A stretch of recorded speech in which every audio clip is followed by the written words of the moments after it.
Selamat malam. Di Breaking News kami ajak Anda untuk mengetahui situasi terkini dari Istana karena informasinya Presiden Susilo Bambang Yudhoyono akan memberikan pernyataan apa yang akan dilakukan oleh pemerintah berkaitan dengan kisruh antara KPK dan Polri. Karena hal-hal yang terjadi saat ini, terutama setelah Jumat malam, peristiwa pengepungan KPK untuk memastikan ada salah seorang penyidiknya akan dibawa ke kepolisian, kemudian mendapat tentangan luas dari publik. Bahkan sampai saat ini, kita pun melihat betapa aktivitas publik yang melihat bahwa pertentangan ini kian meruncing dan memerlukan sikap pemerintah yang lebih jelas. Apa yang harus dilakukan ketika dua lembaga penegakan hukum ini terlibat dalam adu polemik, terlibat dalam hal-hal yang kita lihat tentu menjadi kontraproduktif untuk bisa memastikan seluruh koruptor harus masuk penjara. Ini adalah situasi terkini di Istana yang menunggu kehadiran Presiden Susilo Bambang Yudhoyono untuk memberikan pernyataan apapun yang harus dilakukan oleh kedua lembaga ini guna memastikan semuanya bersinergi guna memerangi korupsi.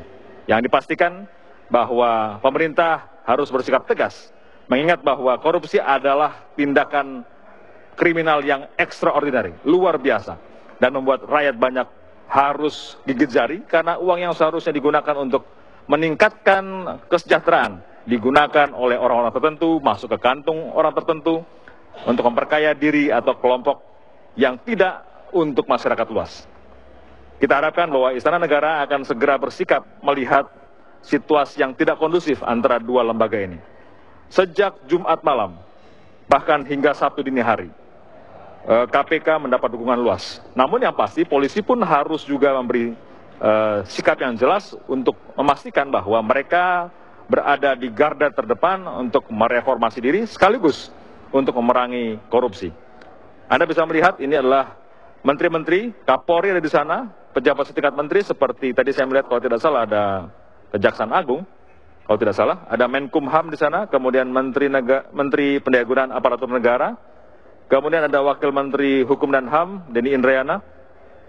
Dengan berdiri tampaknya Presiden akan bisa masuk dalam waktu dekat. Anda bisa melihat Presiden sudah berjalan menuju podium dan kita akan segera mendengarkan pernyataan Presiden Susilo Bambang Yudhoyono berkaitan dengan kisruh KPK Polri. Kita dengarkan bersama.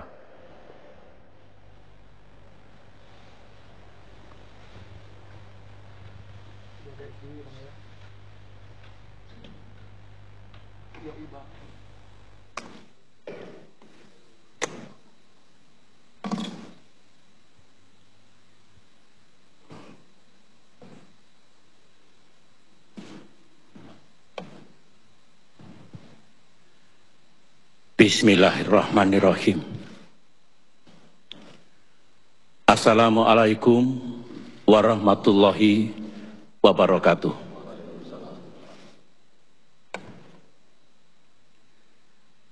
Saudara-saudara, seluruh rakyat Indonesia, dimanapun saudara berada, pada malam hari ini saya ingin memberikan penjelasan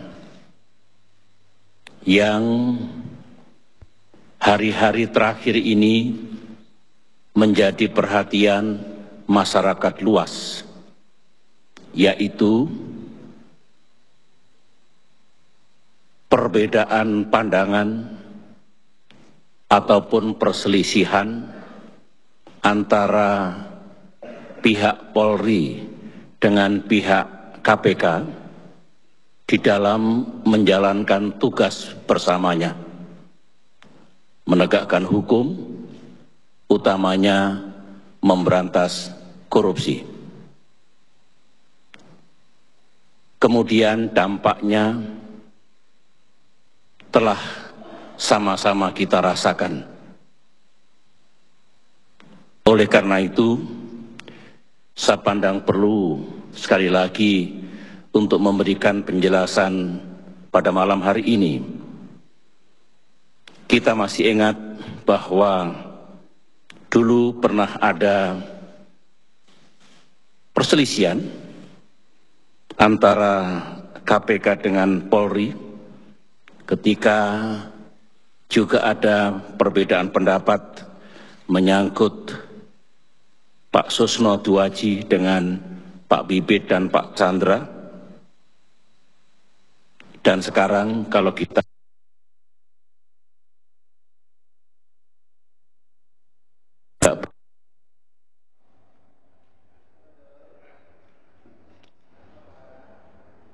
penjelasan ini juga saya perlukan agar ketika saya harus kembali turun tangan, rakyat bisa mengerti mengapa saya harus melakukan langkah itu. Kita mengetahui bahwa sebenarnya pihak Polri dan KPK berupaya untuk menyelesaikan dan mengatasi perbedaan pandangan dan perselisihan itu, merujuk kepada undang-undang dan MOU atau nota kesepakatan atau Memorandum of Understanding. Tetapi tidak bisa dicapai kesepakatan yang bulat. Sungguh pun demikian, saya terus terang sangat berhati-hati jika harus memasuki wilayah di mana KPK sedang bekerja. Mengapa saudara-saudara? Isunya pasti akan menjadi sensitif. Dikira Presiden mempengaruhi KPK. Sekaligus pada kesempatan yang baik ini saya ingin meluruskan karena sejumlah SMS yang saya terima sejak 2 hari yang lalu sampai hari ini ada yang beranggapan bahwa KPK itu di bawah Presiden. Tidak. KPK adalah lembaga independen. 5 pimpinan KPK itu dipilih oleh DPR RI. Kemudian calon-calon pimpinan KPK itu diseleksi oleh tim seleksi yang juga independen. Ini perlu saya sampaikan supaya tidak ada salah pengertian, seolah-olah baik Polri maupun KPK itu di bawah koordinasi Presiden. Saudara-saudara, kemarin Menteri Sekretaris Negara telah memberikan penjelasan.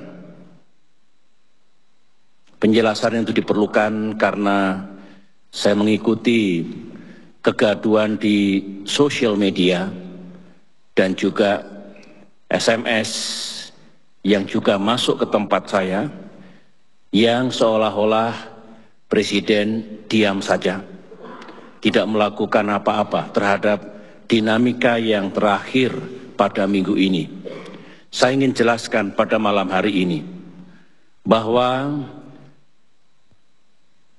tanggal 5 Oktober sore hari saya memanggil Kapolri untuk saya berikan arahan berkaitan dengan upaya mengatasi perselisihan antara Polri dengan KPK itu. Pertemuan itu tentu sebelum terjadinya insiden pada malam hari, 5 Oktober malam hari yang terjadi di kantor KPK.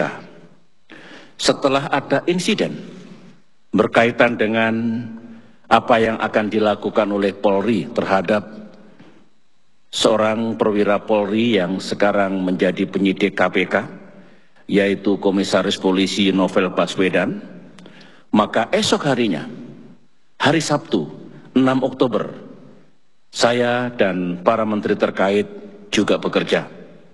Waktu itu melalui Menteri Koordinator Bidang Politik, Hukum, dan Keamanan, saya berikan arahan agar Kapolri bisa bertemu dengan pimpinan KPK pada hari Minggunya.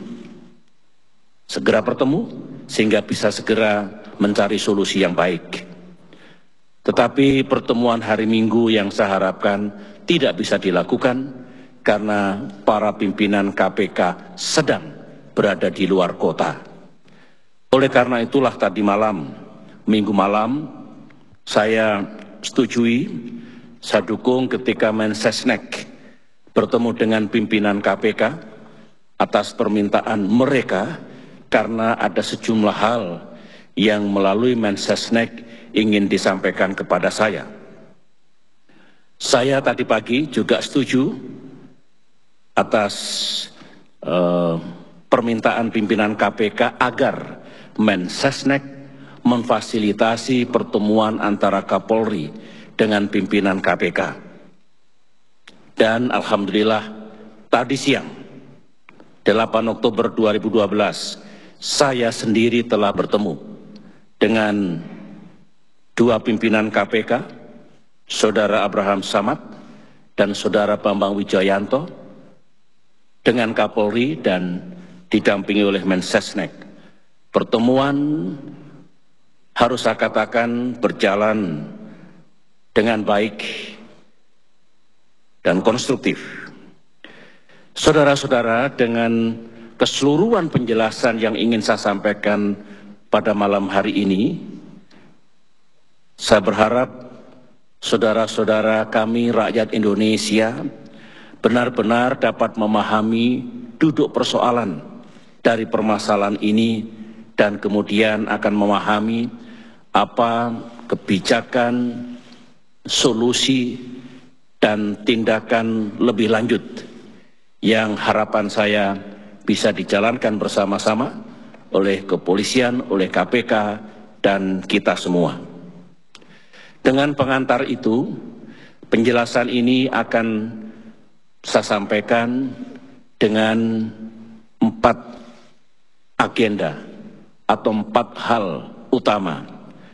Pertama adalah saya ingin merespons apa yang disuarakan pada akhir-akhir ini, sebutlah menyangkut keinginan dan tuntutan masyarakat agar Presiden mengambil alih persoalan ini.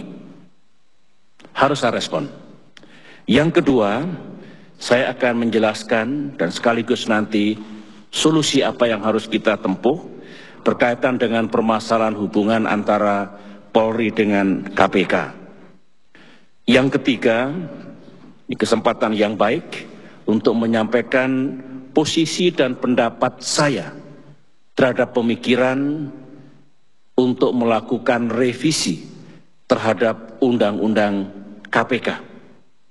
Dan yang terakhir, saya tutup penjelasan saya pada malam hari ini dengan 5 kesimpulan utama yang juga merupakan solusi dan langkah ke depan yang harus dilaksanakan. Saudara-saudara, saya akan mulai dari yang pertama, kapan dan dalam hal apa Presiden bisa melakukan intervensi dan bisa mengambil alih, sebutlah dalam proses penegakan hukum. Selama ini, saya masuk ke dalam proses penegakan hukum manakala ada kebuntuan dalam mengatasi perbedaan dalam penegakan hukum. Peran Presiden yang lebih tepat adalah menengahi atau memediasi dan kemudian mencari solusi agar permasalahan itu bisa diatasi.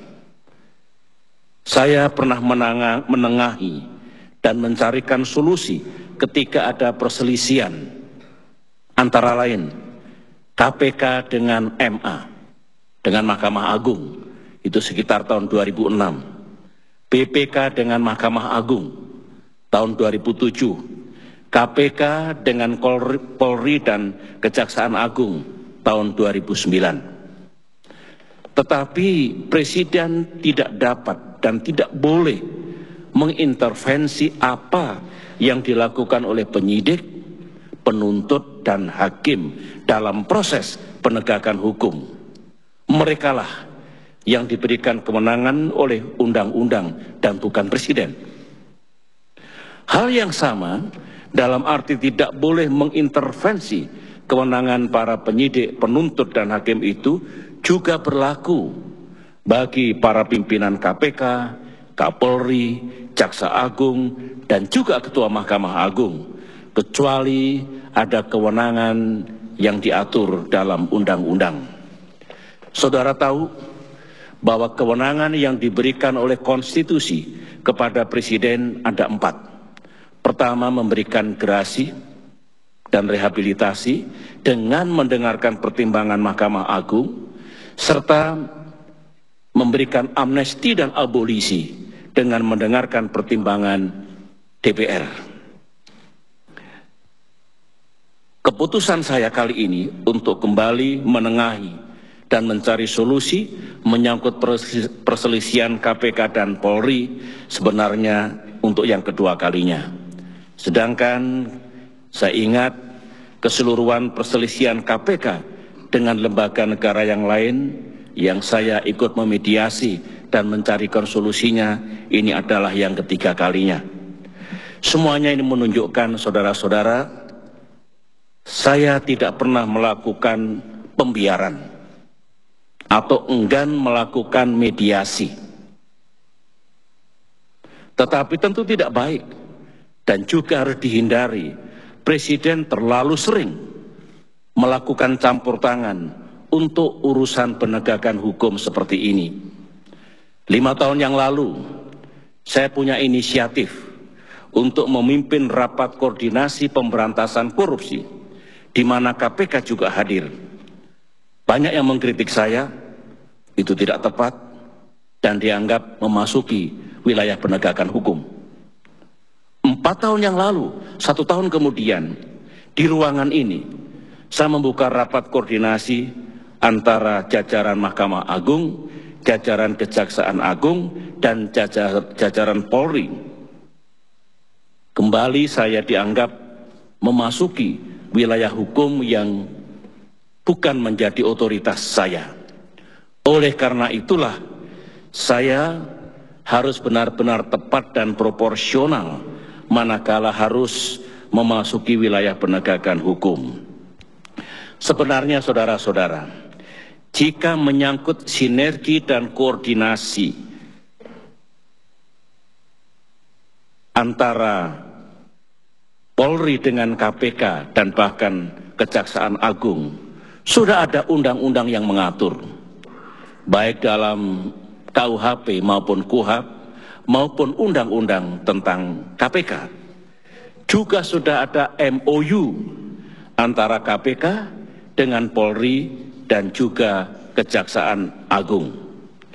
Jika MOU yang ada sekarang ini kurang memadai dan kurang tegas, silakan diperbaharui, utamanya yang berkaitan dengan kewenangan penyidikan, serta dalam keadaan apa KPK mengambil alih dan bagaimana caranya pengambil alihan itu. Semuanya tentu harus mengalir dari undang-undang tentang KPK yang berlaku sekarang ini. Saudara-saudara, saya ingin langsung masuk pada inti permasalahan apa yang terjadi di antara KPK dan Polri, serta solusi seperti apa yang mesti kita jalankan. Ada 3 hal.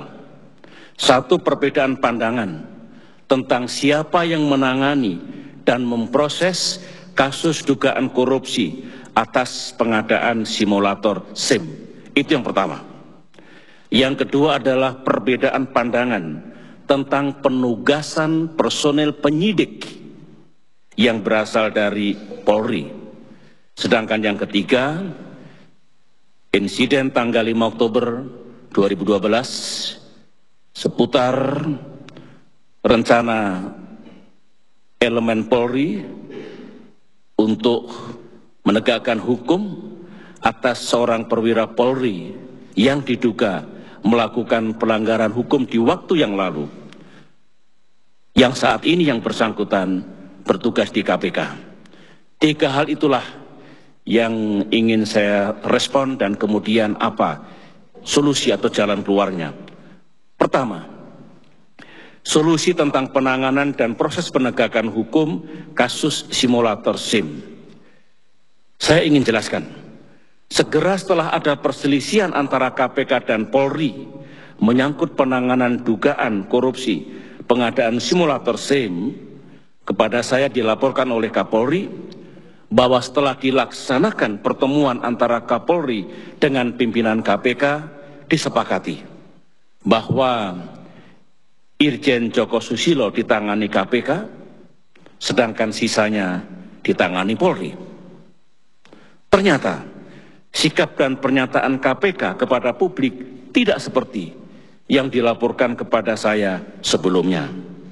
Itulah sebabnya pada acara buka puasa bersama di Mabes Polri tanggal 8 Agustus 2012 ketika saya bertemu baik Kapolri dan pimpinan KPK waktu itu, Pak Abraham Samad, saya sampaikan kepada beliau berdua agar sesuai dengan undang-undang dan MOU bisa melakukan kerjasama yang konstruktif agar penanganan kasus korupsi pengadaan simulator SIM itu bisa dilaksanakan dengan efektif dan akhirnya tuntas.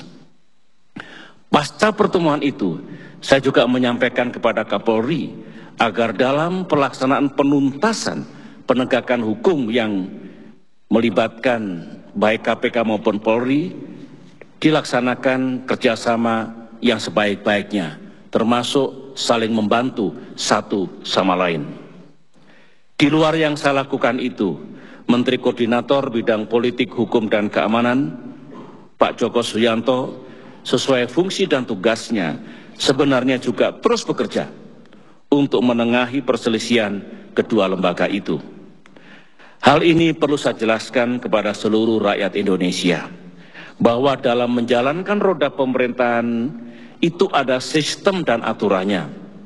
Tentu tidak semua masalah langsung ditangani Presiden. Ada menteri, ada pimpinan lembaga pemerintahan non-kementerian, di daerah ada gubernur, ada bupati dan wali kota, ada juga Panglima TNI, Kapolri, Jaksa Agung dan sebagainya. Mereka semua juga memiliki tugas dan tanggung jawabnya masing-masing. Namun saudara-saudara, kembali kepada isu silang pendapat antara KPK dan Polri ini, dalam perkembangannya nampaknya koordinasi dan sinkronisasi itu tidak berlangsung baik.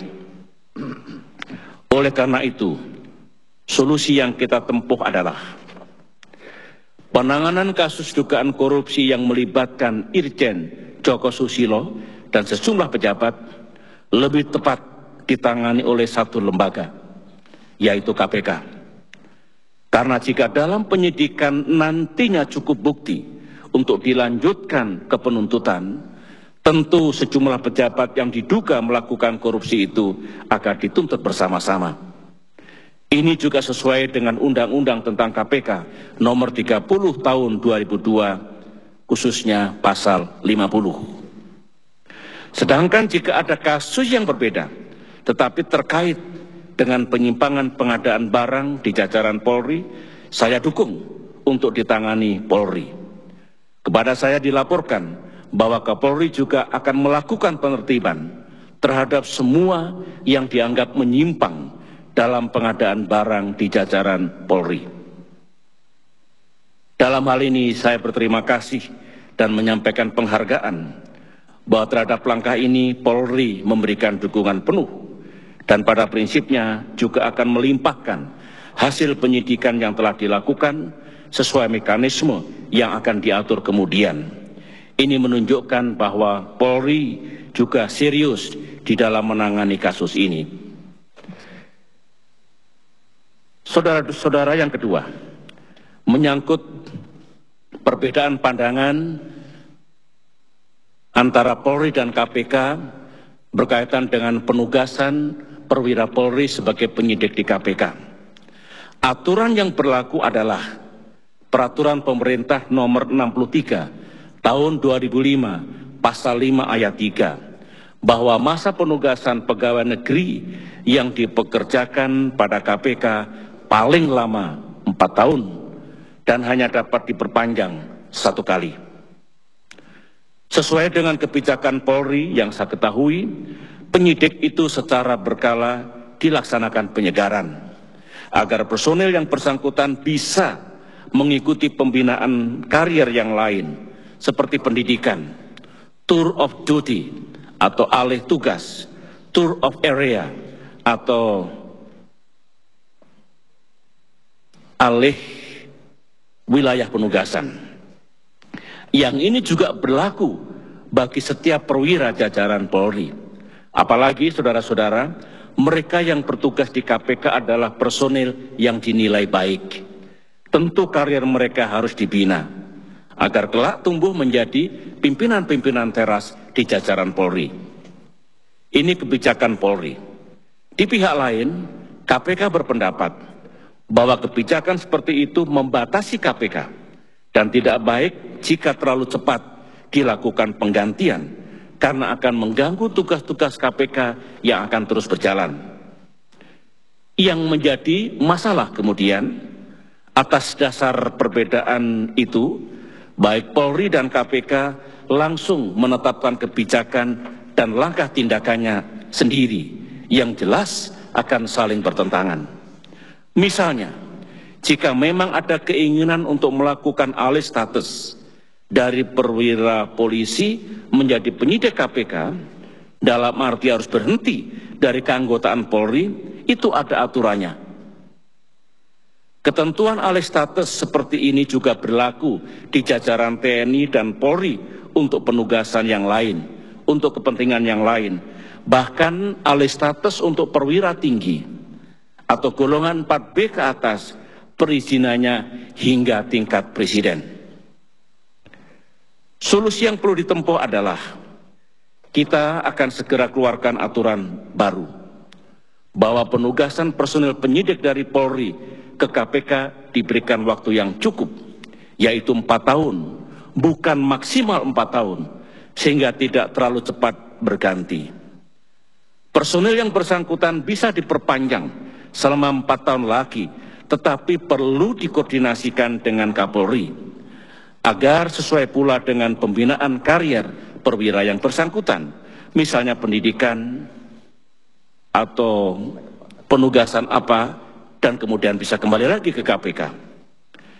Tetapi jika hal demikian dianggap tetap memutus efektivitas pelaksanaan tugas KPK, maka perwira Polri tersebut diberikan peluang untuk mengundurkan diri atau alih status jika personel yang bersangkutan bersedia sesuai dengan aturan yang berlaku.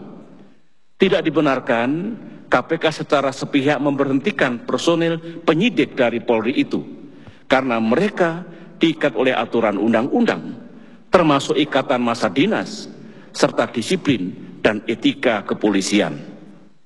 Sebaliknya pula, Polri tidak bisa secara sepihak menarik personil penyidik KPK itu tanpa konsultasi dan bahkan persetujuan dari KPK. Oleh karena itu, untuk hal ini, saya akan segera mengeluarkan peraturan pemerintah yang tepat, baik untuk KPK dan kemudian juga baik untuk Polri, berkenaan dengan kebijakan penugasan personil Polri di KPK untuk mengemban tugas sebagai penyidik. Itu isu yang kedua antara Polri dengan KPK. Sedangkan yang ketiga, solusi untuk menuntaskan penegakan hukum anggota Polri, Komisaris Polisi Novel Baswedan, yang kebetulan sekarang sedang bertugas menjadi penyidik di KPK. Insiden itu terjadi, sebagaimana saudara ketahui, pada tanggal 5 Oktober 2012. Dan terus terang, hal itu sangat saya sesalkan. Saya juga menyesalkan berkembangnya berita yang simpang siur kemudian dan akhirnya menimbulkan permasalahan sosial politik yang baru.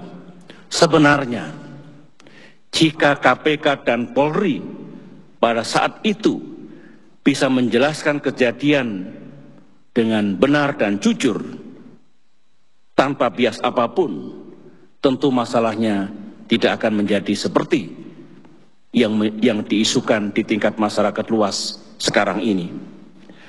Terhadap hal ini, saya telah menyampaikan pendapat dan solusinya pada pertemuan tadi siang yang saya pimpin.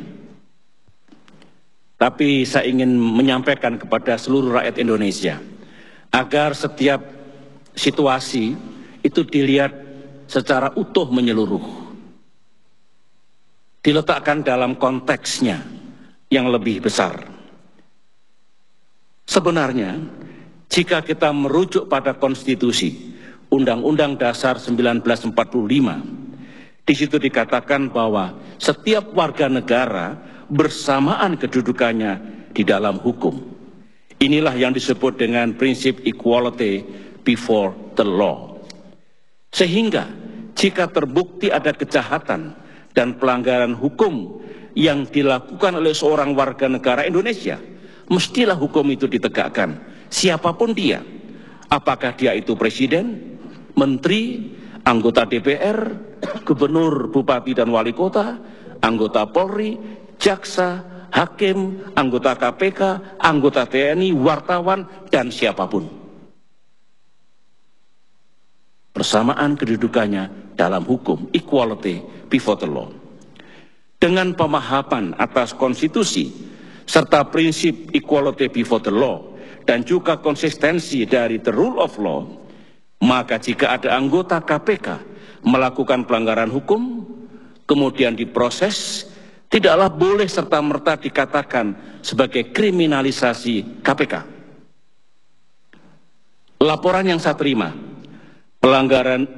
dugaan pelanggaran hukum yang dilakukan oleh anggota Polri yang sedang bertugas di KPK sekarang ini tidak terkait dalam pelaksanaan tugasnya sebagai penyidik KPK. Tetapi dilaporkan kepada saya itu terjadi 8 tahun yang lalu. Nah, dalam hal ini saya ingatkan, dalam penegakan hukum semuanya harus berangkat dari niat baik, serta tetap merujuk pada kebenaran, keadilan, dan ketentuan perundang-undangan yang berlaku. Jangan ada motivasi lain. Misalnya, karena anggota Polri yang sedang melaksanakan tugas itu, misalnya karena anggota Polri yang bersangkutan sedang melaksanakan tugas untuk melakukan penyidikan kasus pengadaan simulasi SIM tersebut. Tidak boleh. Sebaliknya, jangan setiap upaya penegakan hukum yang mengait kepada anggota KPK langsung pula divonis sebagai upaya kriminalisasi KPK. Namun demikian, menurut pandangan saya, adalah sangat tidak tepat jika ada tindakan untuk memproses Komisaris Polisi Novel Baswedan atas dugaan pelanggaran hukum yang dilakukan 8 tahun yang lalu itu, sekarang ini. Timingnya tidak tepat, pendekatan dan caranya pun juga tidak tepat. Itu pandangan saya, dan kira-kira solusi yang akan kita tempuh menyangkut 3 hal yang juga merupakan, sebutlah, perselisihan antara KPK dengan Polri sekarang ini. Saudara-saudara, berikut ini saya ingin menyampaikan pandangan dan pendapat saya berkenaan dengan pemikiran dan rencana untuk melakukan revisi Undang-Undang KPK. Saya berpendapat, pemikiran untuk merevisi sebuah undang-undang tentulah mesti dilandasi oleh niat yang baik dan tujuan yang positif. Jika DPR RI memiliki pemikiran untuk melakukan revisi Undang-Undang KPK ini kepada rakyat, mestilah dijelaskan apa dan mengapa undang-undang itu harus direvisi. Kepada masyarakat, termasuk para pengamat dan aktivis pemberantasan korupsi, sebaiknya juga bersedia mendengarkan apa yang menjadi alasan DPR itu. Jangan langsung divonis seolah-olah itu sebagai upaya untuk memperlemah KPK atau untuk melucuti kewenangan KPK. Setelah mendengarkan alasan DPR, masyarakat luas, termasuk pengamat dan aktivis pemberantasan korupsi, bisa menyampaikan pandangannya. Bebas, bisa setuju, bisa pula tidak setuju. Namun perlu diketahui bahwa konstitusi memberikan kewenangan kepada DPR dan pemerintah untuk menyusun undang-undang, termasuk untuk melakukan perubahan terhadap undang-undang. Jika setelah undang-undang itu diterbitkan dan disahkan, masih terbuka bagi masyarakat luas untuk menyampaikan ketidaksetujuannya dengan cara meminta Mahkamah Konstitusi untuk mengujinya. MK akan menguji undang-undang itu, termasuk jika suatu saat misalnya ada undang-undang KPK yang baru hasil revisi. Apakah undang-undang itu bertentangan dengan Undang-Undang Dasar? Mahkamah Konstitusi atau MK juga tetap tunduk pada aturan main, bahwa itu diuji, undang-undang diuji, apakah bertentangan dengan Undang-Undang Dasar. Saudara-saudara, sehubungan dengan itu semua, pandangan dan pendapat saya terhadap keinginan DPR RI untuk melakukan revisi Undang-Undang KPK adalah sebagai berikut. Prinsip dan posisi dasar saya tetap sama dengan yang saya sampaikan pada tahun 2009. Ketika waktu itu juga ada wacana menyangkut peran dan kewenangan KPK, yaitu saya tidak setuju dan menolak setiap upaya untuk memperlemah KPK. Saat ini saya tidak tahu seperti apa konsep DPR untuk merevisi Undang-Undang KPK itu. Apakah sungguh untuk memperkuat KPK sehingga lebih efektif dalam menjalankan tugasnya? Jika ternyata revisi itu untuk memperkuat KPK dan membuat KPK lebih efektif dalam melaksanakan tugas-tugasnya, tentu saya sesuai dengan ketentuan undang-undang pada posisi yang siap untuk membahasnya. Saudara-saudara, di tengah realitas betapa tidak mudahnya untuk memberantas korupsi di negeri ini, karena terbukti kasus-kasus korupsi masih terus terjadi, yang harus kita lakukan justru meningkatkan intensitas, ekstensitas, dan efektivitas upaya pemberantasan korupsi, dan bukan malah mengendorkannya. Di satu sisi kita masih sangat berharap kepada KPK untuk menjadi motor pemberantasan korupsi. Di sisi lain, kita juga harus memberikan kepercayaan dan memberdayakan lembaga penegak hukum lain seperti Polri dan Kejaksaan, karena mereka juga menjalankan amanah konstitusi dan amanah undang-undang. Menanggapi pandangan rakyat atas kurangnya kepercayaan kepada aparat kepolisian dan kejaksaan, termasuk jajaran pengadilan dalam urusan pemberantasan korupsi ini, saya berharap untuk dijadikan cambuk dan semangat untuk terus melakukan reformasi, peningkatan kemampuan dan integritas aparat di lembaga masing-masing. Saya seraya tetap mendukung penuh KPK, serta menolak setiap upaya yang bertujuan memperlemah KPK, mendengar pendapat dari kalangan masyarakat.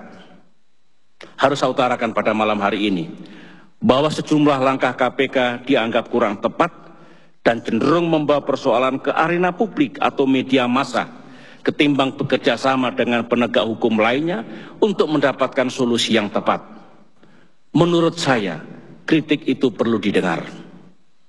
Ada kalanya kritik itu benar, dan jika didengar akan justru lebih meningkatkan kinerja KPK yang sudah sangat baik dewasa ini. Sebagaimana yang saya sampaikan dalam pidato kenegaraan saya pada tanggal 16 Agustus 2012 yang lalu di hadapan sidang bersama DPR dan DPD, saya ingin menyampaikan lagi ucapan terima kasih dan penghargaan saya kepada KPK, sekaligus harapan saya agar semua jajaran penegak hukum melakukan sinergi dan kerjasama yang baik dan tidak bersaing secara tidak sehat. Dengan prinsip semua bekerja keras untuk menangani kasus-kasus korupsi dan bukan menghambat atau menutupinya. Banyak yang telah kita capai di negeri ini, saudara-saudara, seperti perekonomian nasional yang tumbuh dengan baik, termasuk peningkatan penerimaan dan pembelanjaan negara yang sangat signifikan. Marilah momentum sejarah ini tidak kita sia-siakan dan jangan sampai aset dan keuangan negara yang dengan susah payah dapat kita tingkatkan ini harus bocor atau dicuri oleh para koruptor di negeri ini. Kembali kepada isu revisi Undang-Undang KPK, dengan memperhatikan perkembangan situasi di tanah air, menurut pendapat saya, lebih baik kita meningkatkan upaya pemberantasan korupsi, serta meningkatkan sinergi di antara lembaga pemberantas korupsi, agar lebih berhasil lagi upaya nasional kita untuk memberantas korupsi, daripada perhatian, energi, dan waktu kita terkuras untuk melakukan revisi Undang-Undang KPK. Saudara-saudara, dengan penjelasan yang telah saya sampaikan tadi, maka saya akan akhiri penjelasan saya ini dengan menyampaikan kesimpulan utama yang tentunya juga berupa solusi dan langkah-langkah yang mesti kita laksanakan ke depan. Pertama, penanganan hukum dugaan korupsi pengadaan simulator SIM yang melibatkan Irjen Polisi Joko Susilo agar ditangani KPK dan tidak dipecah. Polri menangani kasus-kasus lain yang tidak terkait langsung. 2. Keinginan Polri untuk melakukan proses hukum terhadap Komisaris Polisi Novel Baswedan saya pandang tidak tepat, baik dari segi timing maupun caranya. 3. Perselisihan yang menyangkut waktu penugasan para penyidik Polri yang bertugas di KPK perlu diatur kembali dan akan saya tuangkan dalam peraturan pemerintah. Saya berharap nantinya teknis pelaksanaannya juga diatur dalam MOU antara KPK dan Polri. Keempat, pemikiran dan rencana revisi Undang-Undang KPK sepanjang untuk memperkuat dan tidak untuk memperlemah KPK sebenarnya dimungkinkan. Tetapi saya pandang kurang tepat untuk dilakukan saat ini. Lebih baik sekarang ini kita tingkatkan sinergi dan intensitas semua upaya pemberantasan korupsi. Yang terakhir, yang kelima, saya berharap agar KPK dan Polri dapat memperbaharui MOU-nya dan kemudian dipatuhi dan dijalankan, serta terus meningkatkan sinergi dan koordinasi dalam pemberantasan korupsi, sehingga peristiwa seperti ini tidak terus berulang di masa depan. Saya mencatat bahwa di waktu yang lalu banyak kerjasama yang baik antara Polri dengan KPK. Contohnya, kerjasama dalam mencari dan menemukan tersangka korupsi yang kabur ke luar negeri. Berhasil dengan baik. Sinerginya dan kerjasamanya. Sementara Polri juga mencatat prestasi di banyak bidang. Misalnya pemberantasan terorisme, kejahatan narkotika, dan kejahatan jalanan. Juga prestasi dalam pengamanan dan pengaturan kegiatan nasional, mudik lebaran, dan peringatan hari-hari besar yang lain. Semangat, energi, dan kinerja seperti ini, saya yakini dapat dijadikan modal untuk bersinergi dengan KPK dalam melaksanakan tugas pemberantasan korupsi. Itulah saudara-saudara rakyat Indonesia penjelasan saya untuk mendapatkan pemahaman yang utuh. Dan tentu setelah ini kepolisian akan menjalankan apa yang telah menjadi keputusan saya dan solusi ini. KPK juga akan menjalankan apa yang harus dijalankan sesuai dengan pertemuan yang saya laksanakan atau saya pimpin siang tadi. Terima kasih atas perhatiannya saudara-saudara. Wassalamualaikum warahmatullahi wabarakatuh.